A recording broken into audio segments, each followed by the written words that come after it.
C'est mardi, nous sommes mardi, c'est parti pour les rendez-vous d'Olivier. La suite, nous avons parlé de deux compagnies. Cette fois-ci, nous prenons la direction de Changé avec le célèbre Le Rabelais. J'aime beaucoup aller là-bas avec Steve Belliard. Bonsoir. Bonsoir. Comment ça va? Ça va bien. On va en parler de cette saison culturelle bien chargée. Et nous allons parler littérature aussi avec notre chroniqueuse qui adore les livres, qui lit tout le temps, qu'on la retrouve à Éco-moi avec beaucoup de facilité sur la place de l'église. Bonsoir Nadine. Bonsoir Olivier. Avec deux sélections de livres pour aujourd'hui. Oui. On en parle dans quelques instants. Alors Steve Belliard, le Rabelais, pour ceux qui ne connaissent pas, c'est à Changer. Oui. La philosophie du lieu, on peut un petit peu... Ça se résume là, François Rabelais. En fait, c'est un centre socio-culturel avec toute une partie socio-éducative en petite enfance, jeunesse. C'est une association loi 1901 et avec une partie animation locale, programmation culturelle, un festival, du jeune public. Voilà. Il y a vraiment, les deux sont imbriqués. C'est pas l'un et l'autre. Tout est mélangé dans l'esprit de Rabelais. Donc vous êtes l'animateur culturel du lieu. C'est ça. En charge aussi de la programmation. C'est ça. Ça fait beaucoup de boulot. Ouais, mais on est plusieurs, ça va. Sur le secteur, on est 2 ou 3 maintenant. Enfin voilà, on commence à avoir pas mal de partenaires, donc ça donne des beaux projets. J'ai feuilleté le programme que vous avez entre les mains. Et il s'en passe des choses. C'est gargantuesque. C'est énorme. Alors on va faire un petit tri parce qu'on ne va pas parler de tout, évidemment. Malheureusement, on n'aura pas le temps. Si on prend peut-être le plus connu, tout de suite, quand on tombe dessus, on se dit tiens, le festival Changer d'air, évidemment. Alors cette année, ce sera du 10 au 21 novembre. 25e édition déjà. 25e. Le Rabelais fête ses 30 ans. Et ça fait 25 ans que le festival Changer d'air existe. Cette année, on part vers la Chine.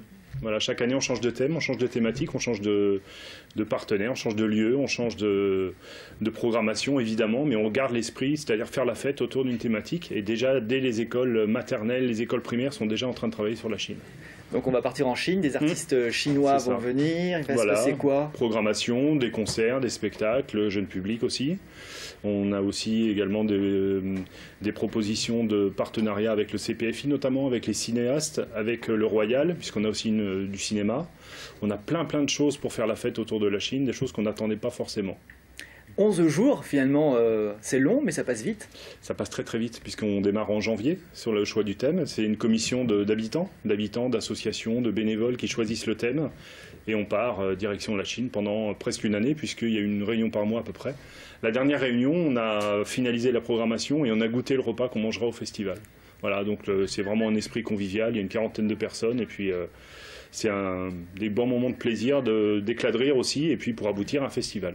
Et on voit quelques images, c'est Zhenghe. Ah, ça se dit Chenghe, pareil. Je connais pas du tout le chinois, mais bon, Nadine, non. On dit Zhenghe aussi, voilà. Zhenghe. C'est un explorateur chinois qui a découvert l'Amérique avant Christophe Colomb, et surtout sans l'état d'esprit de Christophe Colomb. Il venait pour découvrir les autres dans un esprit d'ouverture et non pas dans un esprit de conquête. Donc ça nous a plu dans le principe, et surtout c'est un spectacle qui nous vient d'Autriche, bizarrement. Une troupe autrichienne qui a fait le tour du monde avec ce spectacle. On est très heureux de les avoir sur le festival. Il y a quelqu'un du Rabelais qui est allé faire des repérages en Chine. J'essaye chaque année, mais c'est compliqué. Ça n'a pas marché cette année non plus. C'est compliqué. Le travail avec les écoles aussi? Beaucoup, et ça c'est quelque chose auquel on tient beaucoup. Et les écoles sont très demandeuses, donc de la maternelle, la primaire, le collège, tout le monde est un petit peu à la couleur de la Chine aujourd'hui, avec de la calligraphie, avec des contes bilingues, en lien avec les étudiants chinois aussi qu'il y a sur la fac. Et ça, je tiens à les remercier aussi, parce qu'ils ont pris part au festival, et ils interviendront dans une dizaine de classes, une quinzaine de classes même, pour faire des contes bilingues chinois-français. Donc ça, on est très content de pouvoir les avoir. Il y en a plus de 500, je crois, sur l'université. Et on est en lien avec le service culturel de l'université pour faire ce projet-là. Et aussi l'association franco-chinoise qui est sur Le Mans, et qui est très très dynamique aussi. Ça fera peut-être naître des vocations chez les élèves. D'apprendre le chinois, peut-être, ouais. Non, c'est vrai, c'est une vraie découverte, un vrai dépaysement, ouais.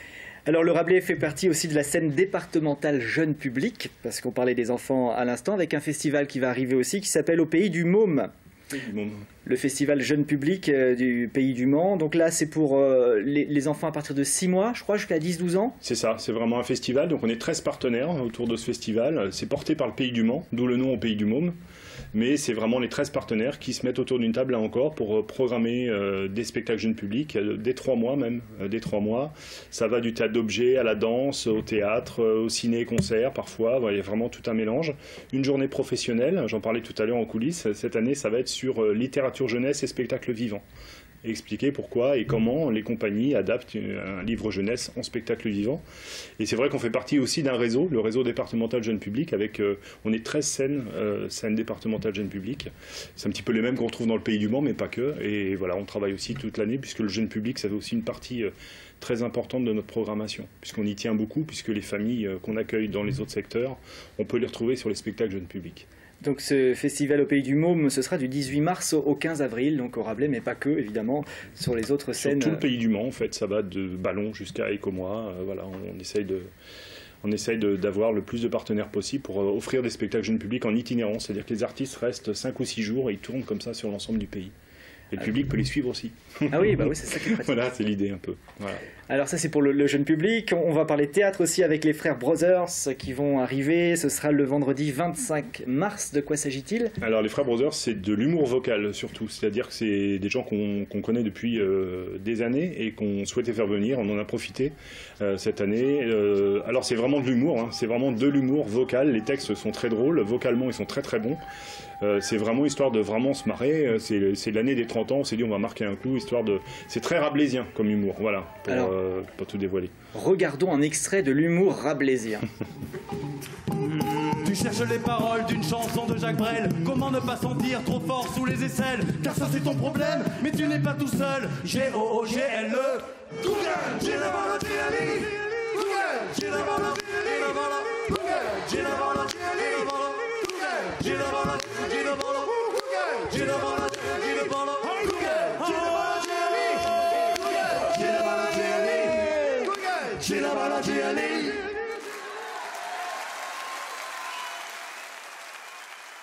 T'as l'air marrant, effectivement.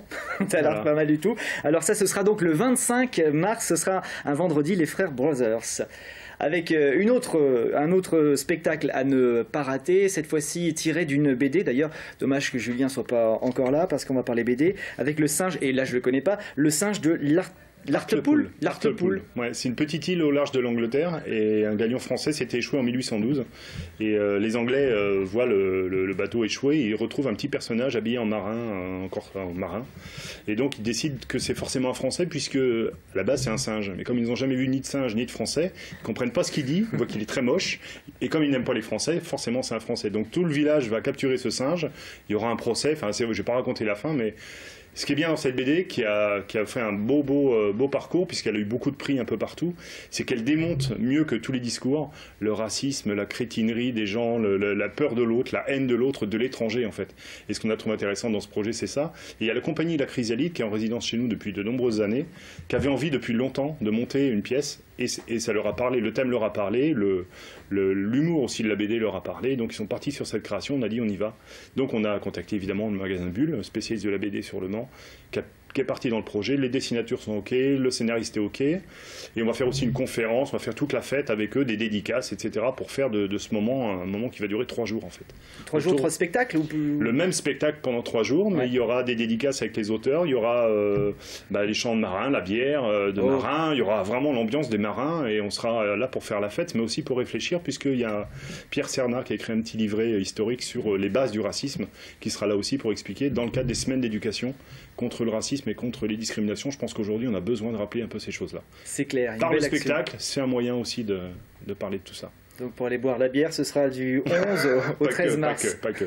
J'ai retenu. Hein, il a dit. Mais de la bière anglaise. Non, je sais pas. Avec modération, bien sûr. Et puis, il se passe quelque chose de rigolo qui s'appelle Remue-Ménage rabelaisien. Ça, c'est une concertation entre les usagers du Rabelais. C'est ça, c'est quelque chose qui existait et qui a amené plusieurs soirées. On a voulu vraiment l'identifier. Des remue-ménages rabelaisiens, c'est des soirées, conférences, débats sur des sujets d'actualité. Pas forcément tombés d'on ne sait où, mais au contraire, cette soirée-conférence dans le cadre de Saint-Georges-le-Poul rentre dans cet esprit-là. On va avoir un spectacle qui s'appelle Miel, la danse contemporaine. On va en profiter pour faire une soirée sur la disparition des abeilles. Des choses que il nous concerne, on voulait informer le grand public. Et d'autres soirées aussi sur les discriminations, sur Matin Brun, qui est un petit livre qui a été adapté aussi, sur l'apparition, comment apparaît le fascisme insidieusement comme ça. L'idée, c'est des gens qui voulaient parler de certains sujets. Donc nous, on travaille avec eux pour faire venir des spécialistes, des chercheurs, des journalistes, des comédiens qui veulent parler d'un sujet. C'est des conférences débats, mais vraiment interactives avec le public.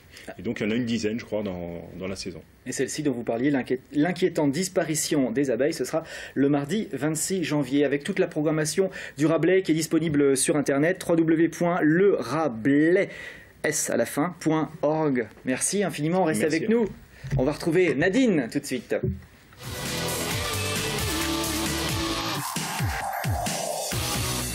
La chronique littéraire de Nadine. Nadine est à Écomois habituellement, mais le mardi soir, elle fait exception. Elle vient jusqu'à nous au Mans avec sa sélection de livres. 2 livres dont elle veut parler ce soir. Le premier, Nadine. Le premier, c'est Le courage de Louise de Raphaël Delpar. Raphaël Delpar est un auteur qui a une relation particulière avec Écomois, puisqu'en 2012, son livre « Pour l'amour de ma terre », l'intrigue se situait à Écomois.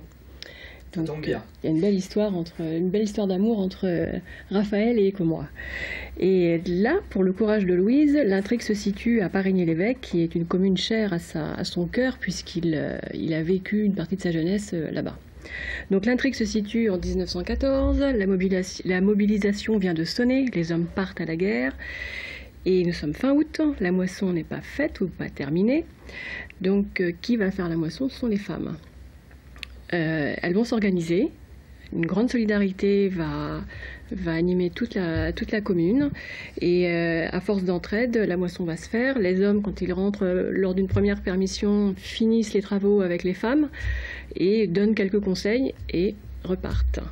Donc l'héroïne, Louise, elle vient de se marier juste avant la guerre, son mari c'est Justin. Quand il repart à la gare, il y a une bagarre et il est fait prisonnier. Donc voilà. Donc là, je passe quelques passages. La guerre est terminée, les hommes rentrent ou pas. Mais cette guerre a transformé les femmes. En fait, c'est surtout un livre, on va dire, un petit peu sur l'émancipation des femmes. Elles veulent prendre part à la vie commune et elles demandent le droit de vote, qui, en 1918, leur est refusé. Donc ça, c'est quelque chose que j'ai appris. Et les hommes, eux, ne comprennent absolument pas le changement de comportement de leurs femmes. Et donc ils se défendent à la page 267, quand nous sommes au champ, où êtes-vous? À la maison. Eh bien, considérez que nous sommes, à la maison, voilà, et quand nous rentrons, vous êtes... je vais recommencer parce que je me suis un peu emmêlé les pinceaux. Non mais c'était bien. Je vais recommencer. Quand nous sommes au champ, où êtes-vous? À entretenir la maison. Et quand nous rentrons, est-ce que vous exigez à vous asseoir à la place du mari? Non. Eh bien, considérez que nous sommes partis au champ un peu plus longtemps que d'habitude. Donc le débat, il est un peu houleux entre les femmes et les hommes. Donc voilà, donc le roman de Raphaël Delpar, c'est un fabuleux roman sur le courage, la solidarité, l'entraide, l'amour aussi. Raphaël Delpar, Le courage de Louise. Le courage de Louise aux éditions Albin Michel. Le deuxième livre de la sélection. On change de sujet? Oui. On change complètement de sujet. C'est La Nuit de feu de Éric Emmanuel Schmitt. Éric Emmanuel Schmitt donc, est très connu pour ses pièces de théâtre, pour ses romans, philosophe aussi. Et avec La Nuit de feu, il nous fait partager un voyage qu'il a fait dans le désert. À 28 ans, il est parti avec une équipe. Et comme c'est quelqu'un qui est très très observateur, il observe ses compagnons, il observe le Touareg qui les accompagne. Ce Touareg, c'est Abégur. Et voilà, ils progressent progressivement dans le désert. Ils ont des excursions un peu particulières à faire. Et il y en a une notamment, c'est monter en haut d'une petite montagne. Arrivé en haut, il est pris d'un vertige. Et quand il redescend, il se perd, puisqu'il prend le sens inverse du groupe. Il se perd et... donc s'il fait très chaud le jour, il fait très froid la nuit. Et au moment où il a une peur terrible de ne pas retrouver ses compagnons et de ne pas survivre, il y a quelque chose qui va s'emparer de lui et il va ressentir quelque chose. Est-ce Dieu? Est-ce Dieu? Est-ce un rêve? Est-ce du domaine de l'inconscient? En tout cas, quand il retrouve l'équipe, ce n'est plus le même homme. Réponse en lisant le livre alors. Réponse en lisant le livre. Il n'y a pas la réponse. Si. Si. C'est une réponse. Il y a une grande réponse. Donc voilà. La Nuit de feu aux éditions Albin Michel.